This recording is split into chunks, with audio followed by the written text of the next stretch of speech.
तो मैक्सिमम मेरी एज की लड़कियां मैक्सिमम शादी करने की सोचती है कि हाँ अच्छा घर मिल जाए, अच्छी फैमिली मिल जाए तो कोई प्रॉब्लम नहीं है। उसके बाद प्लीज कंफर्टेबल, कोई बात नहीं, आप आराम से कंफर्टेबल हो जाओ।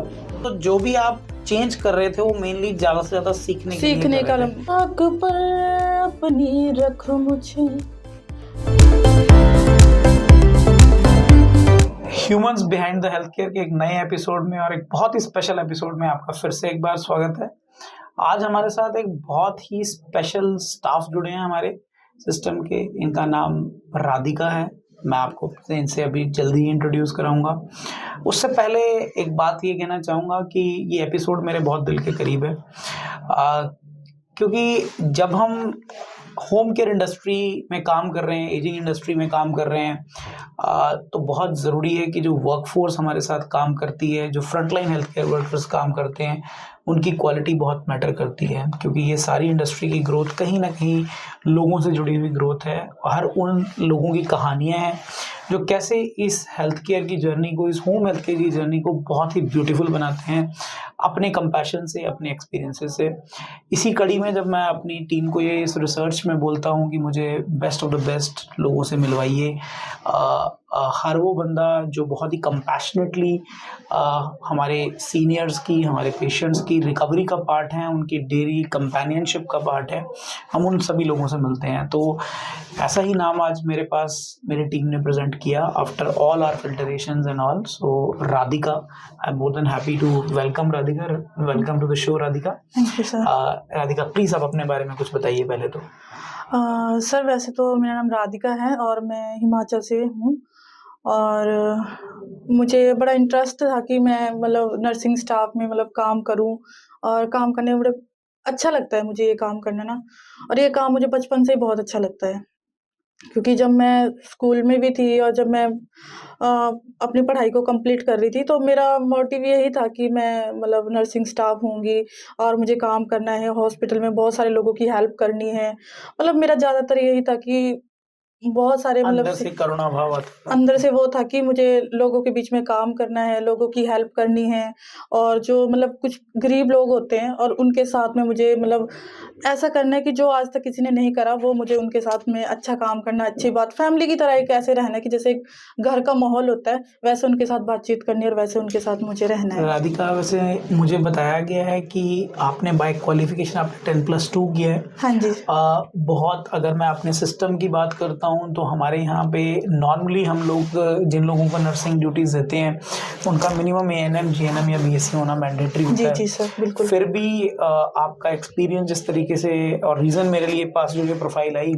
आई थिंक आप 4 या 5 साल हॉस्पिटल इंडस्ट्री का भी पार्ट रहे हो। आपने थोड़ा, आप उस एक्सपीरियंस को पहले तो शेयर करेंगे, किस इंडस्ट्री, कौन कौन से हॉस्पिटल्स में काम किया, कैसे पहली बार आपने सीखा इस काम को, जबकि क्योंकि +2 के बाद कौन सा कोर्स किया, थोड़ा उसको डिटेल करिए।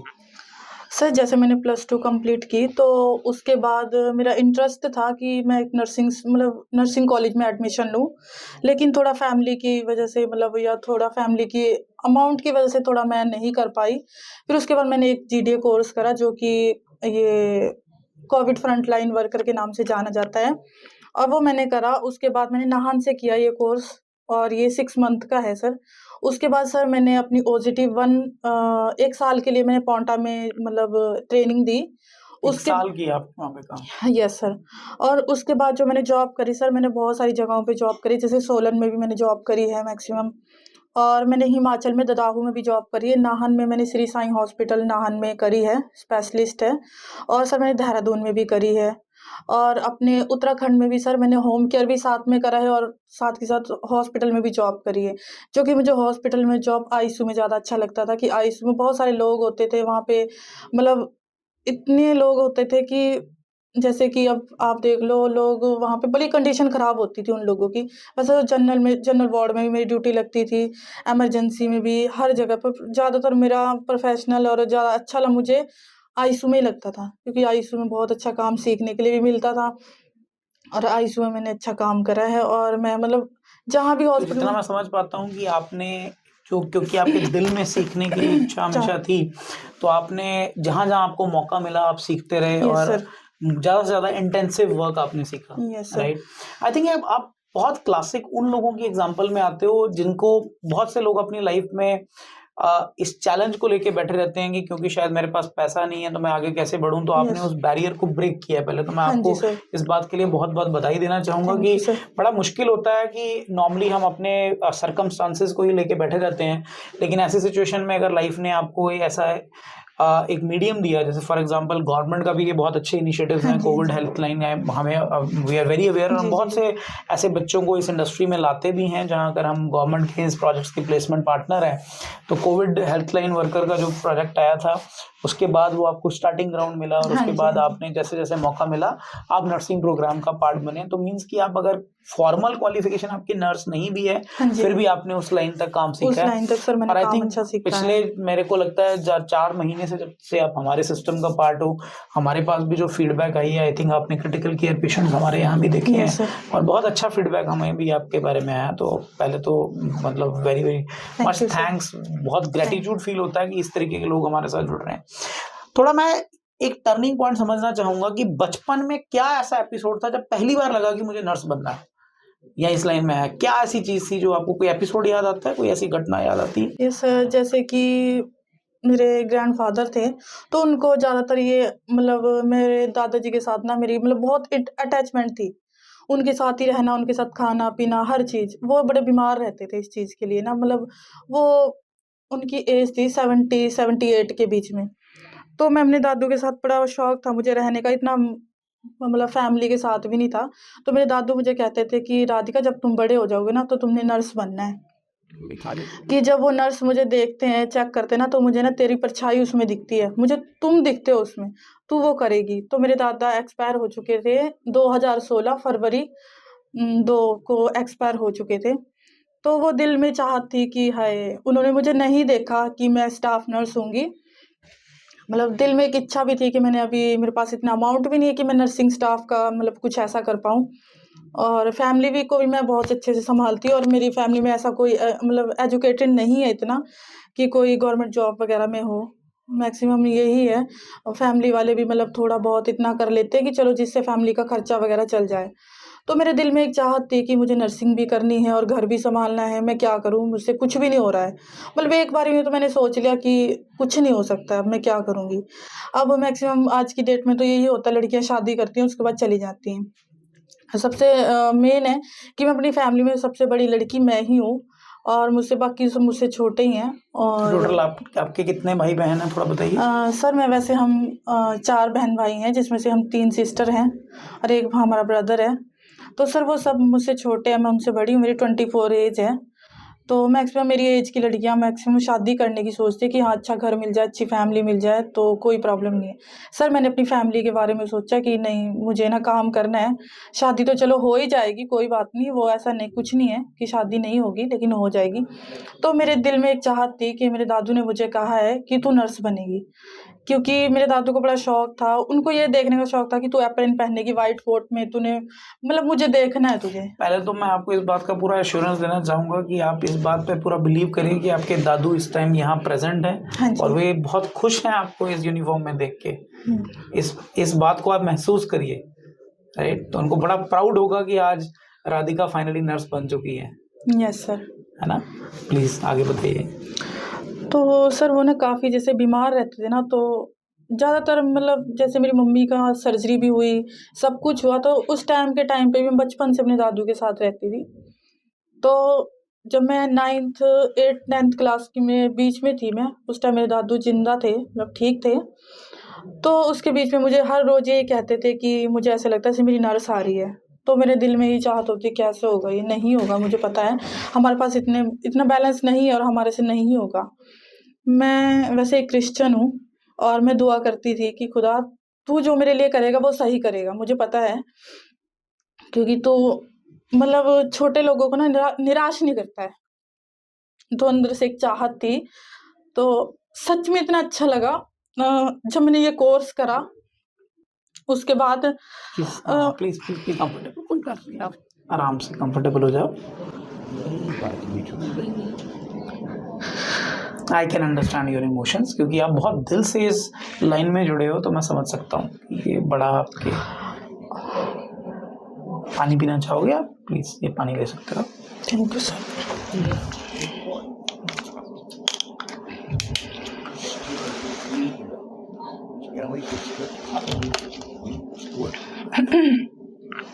तो सर जब मैंने फर्स्ट जॉब करी, जब मैंने ये कोर्स को करा, जब मैं फर्स्ट दिन कॉलेज में गई, तो मैंने वहाँ पे पढ़ाई की, मैंने पढ़ा, बहुत सारी चीज़ें मेडिकल के बारे में मुझे बता रहे थे, तो मेरे अंदर से एक चाहत आई, अब फाइनली हो जाएगा, मुझे पता है, चाहे मैं छोटा ही काम करूँगी लेकिन हो जाएगा, मुझे पता है।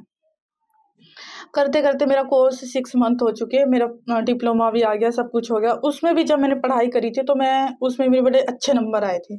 वो कहते थे कि तुम नर्सिंग कोर्स कर लो, तुम इतना अच्छा करती हो, तुम इतना सब कुछ अच्छा करती हो। मैंने कहा नहीं मैम मुझसे नहीं होगा, मैं थोड़े से थोड़ा करके मैं कर लूँगी, लेकिन एक मेरा दिल के अंदर चाहत है कि मैं ज़रूर करूँगी, पक्का। तो उन्होंने कहा कि कोई बात नहीं, फिर आप जॉब कर सकते हो आप कहीं भी। तो जब मैंने जॉब करी तो जॉब में वैकेंसी नहीं थी, तो मेरे दिल में फिर एक चाहत थी कि अगर मैंने घर पे रही तो मैं भूल जाऊँगी जो मैंने सीखा है, पढ़ा है। तो मैंने ऐसे ही, मेरे घर के पास गवर्नमेंट हॉस्पिटल है, तो मैंने वहाँ पे ऐसे ही फ्री ड्यूटीज़ लगानी स्टार्ट कर दी।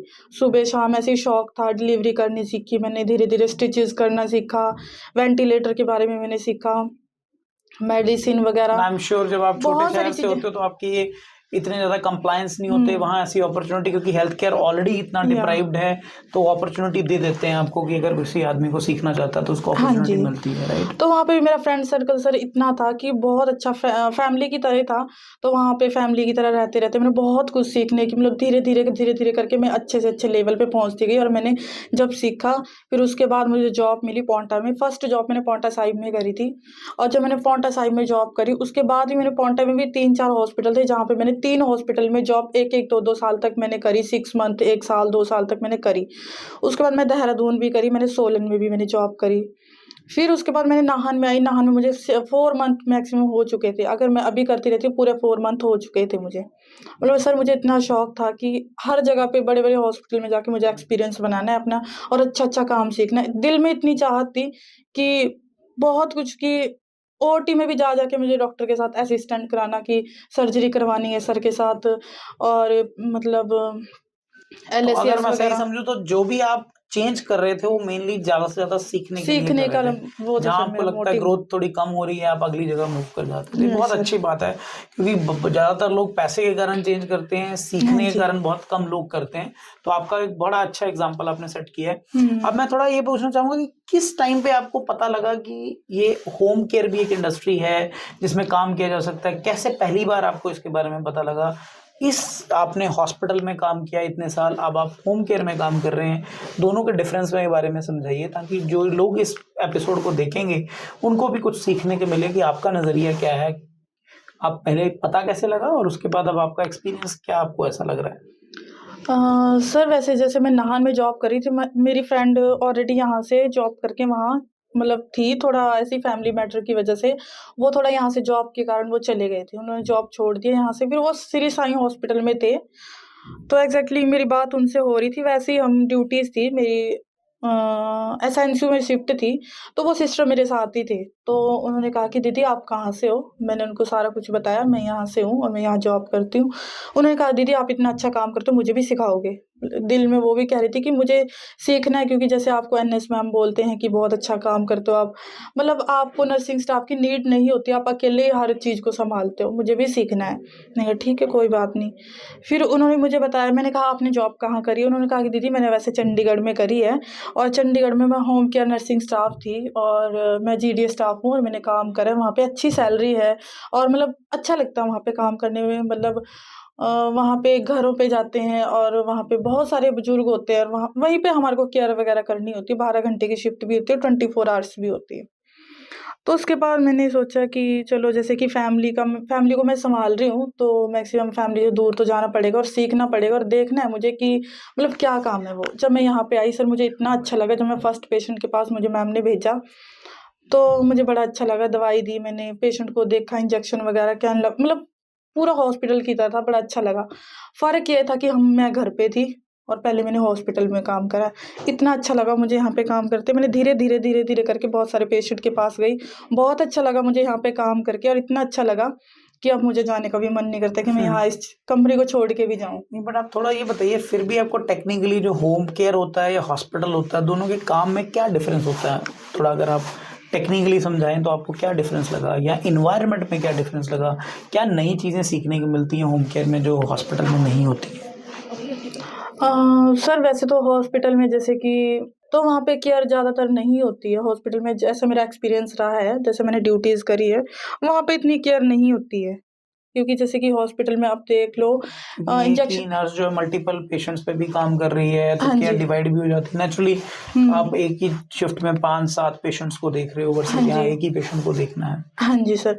तो जैसे सर वहाँ पे मतलब साथ में पेशेंट होते हैं सर, इतनी केयर नहीं हो पाती। जो डॉक्टर एडवाइस करते हैं इंजेक्शन देना है, दवाइयाँ देनी, बस वहाँ तक होता है हमारा सीमित काम।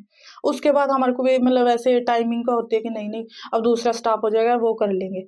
सर ऐसे होता है घर पे जो हमने होम केयर नर्सिंग स्टाफ का जो हमने काम कर रहे हैं, इसमें ये होता है उसमें पेशेंट को हम पूरा अच्छे से ध्यान रखते हैं, केयर करते हैं उसमें, और पेशेंट की हर चीज़ में केयर करना, पेशेंट की हेल्प करना, खाने में हेल्प करना, पीने में हेल्प करना, हर चीज़ में उनकी ग्रूमिंग में और बाथिंग में, सब चीज़ में हम पेशेंट की केयर करते हैं।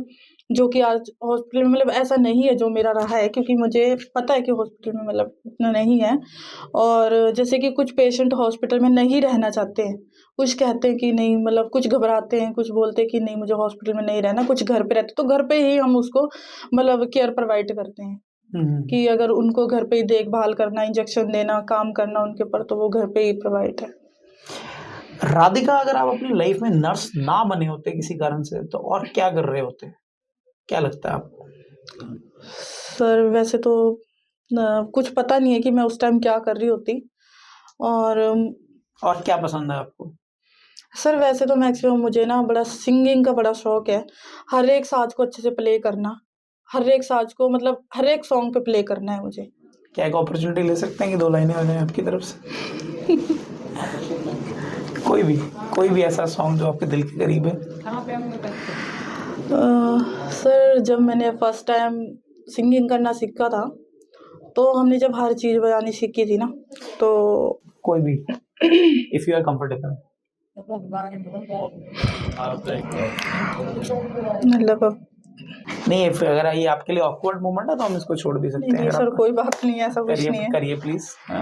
जैसे कि सर वैसे समझ आ जाएगा ना, मैं गाऊंगी, हाँ, कोई बात नहीं, 2 ऐसा है। लाइन्स गाऊंगी। बिल्कुल। अगर आप अपनी नेटिव लैंग्वेज में, हिमाचली में कुछ गाना नहीं चाहते हो वैसे तो तो है हिंदी, मतलब आपको समझ आ करिए जाएगी। प्लीज। चाक पर अपनी रख मुझे, रूप अपने शो दे मुझे। चाक पर अपनी रख मुझे, रूप अपना यशो दे मुझे। जलाल का अपने बर्तन बना, आकार दे अपने हाथों से, तेरी मर्जी पूरी हो मुझसे। आकार दे अपने हाथों से, तेरी मर्जी पूरी हो मुझसे। एक ऐसी मशक मुझको मना, फरियाद है तुझसे खुदा, मुझको उठा, मुझको बना, बिगड़ ना जाऊं मैं, बिखर ना जाऊं मैं, तेरे हाथों में रहना चाहूं मैं। दुनिया की भीड़ में कहीं खो ना जाऊं मैं, इस भीड़ में कुचल ना जाऊं मैं। अपने साहे में मुझको छिपा, अपने हाथों से मुझको सजा।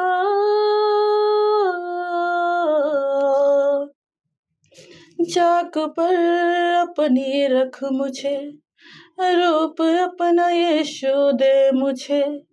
जलाल का अपने बर्तन बना, आकार दे अपने हाथों से, तेरी मर्जी पूरी हो मुझ में, एक ऐसी मशक मुझको बना।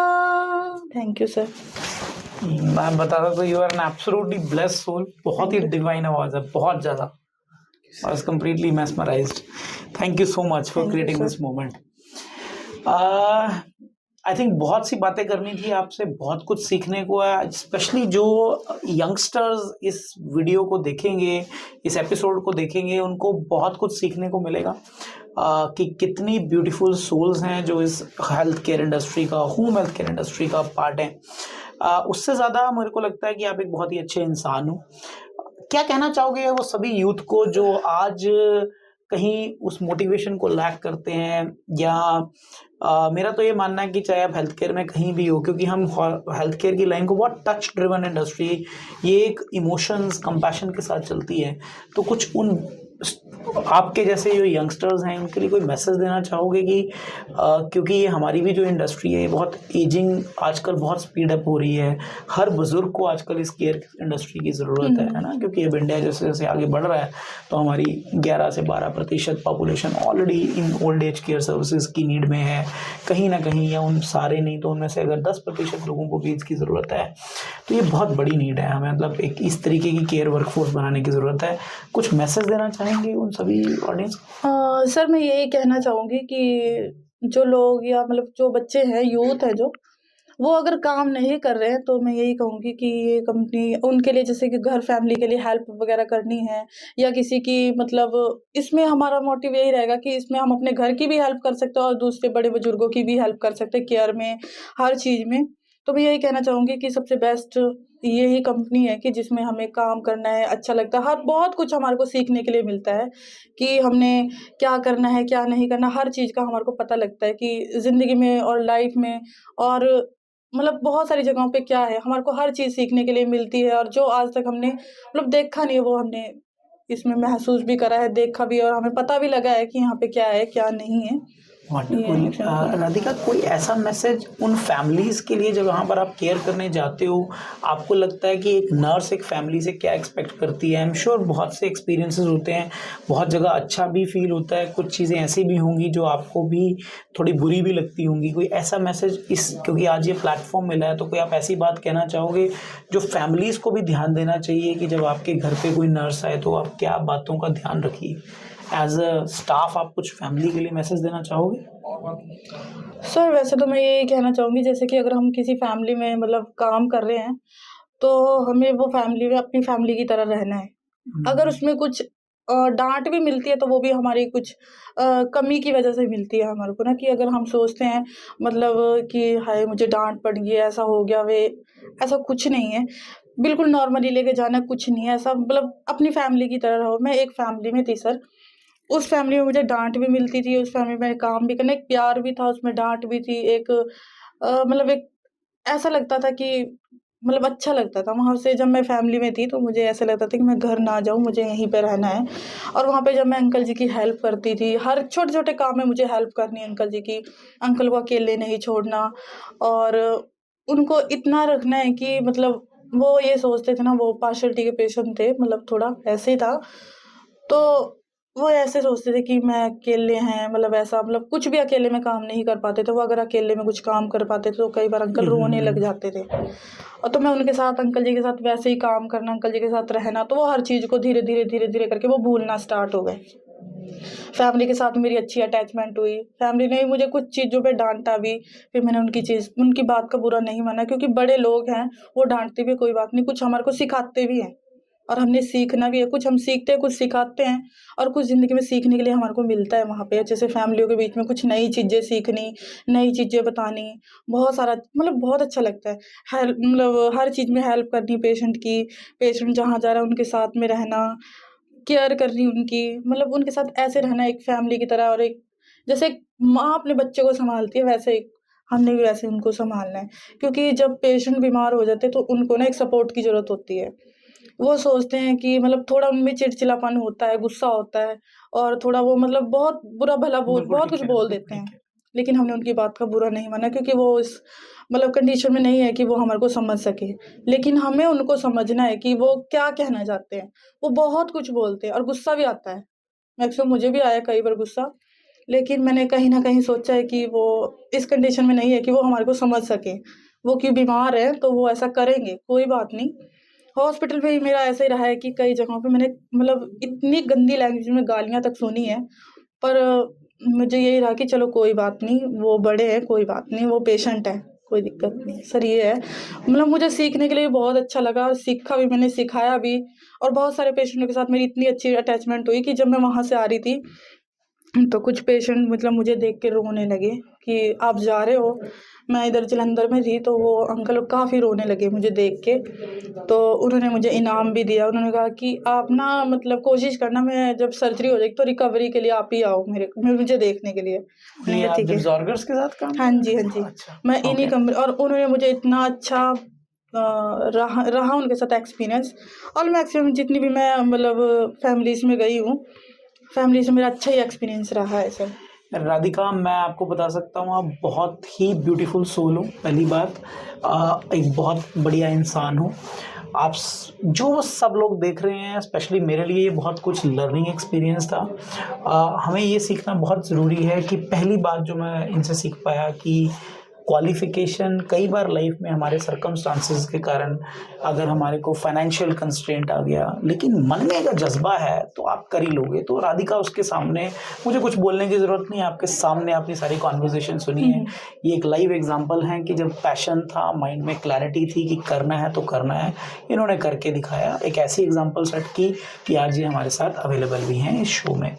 नंबर 1। सेकेंडली, आई थिंक जो मेन बात इन्होंने बोली है कि जब हम केयर इंडस्ट्री का पार्ट बनते हैं तो बहुत सी दिक्कत आती है। किसी भी काम को करने जाएंगे तो बहुत सी दिक्कत आएंगी, लेकिन आई प्रॉब्लम बहुत थिंक होती है सर, बहुत आपका ज़्यादा। मेन जो है मैटर करता है कि आपका एटीट्यूड क्या है लाइफ की तरफ।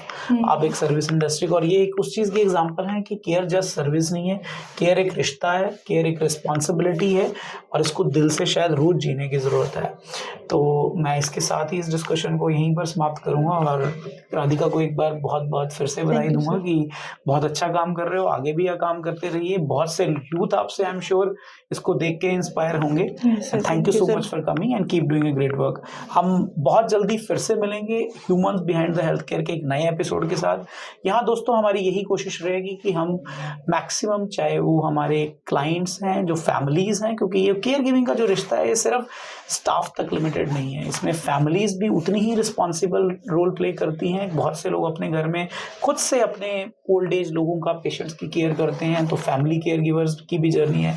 और हॉस्पिटल में बैठे हुए डॉक्टर्स या नर्सेज, फिजियोथेरेपिस्ट जो केयर का पार्ट है, वो भी हमारे इस मिशन का पार्ट हैं। इस humans behind the health care में बहुत से ऐसे इन्वाइटीज भी रहेंगे। आपको भी लगता है कि अगर आपकी कोई ऐसी स्टोरी है जो कि लोगों के लिए एक इंस्पिरेशन हो सकती है, तो आप प्लीज़ हमें रीच करिए, हमारी टीम को रीच करिए। आई एम श्योर कि we be more than happy to learn from you, to host you in our humans behind the health care के एक नए एपिसोड में। Thank you so much.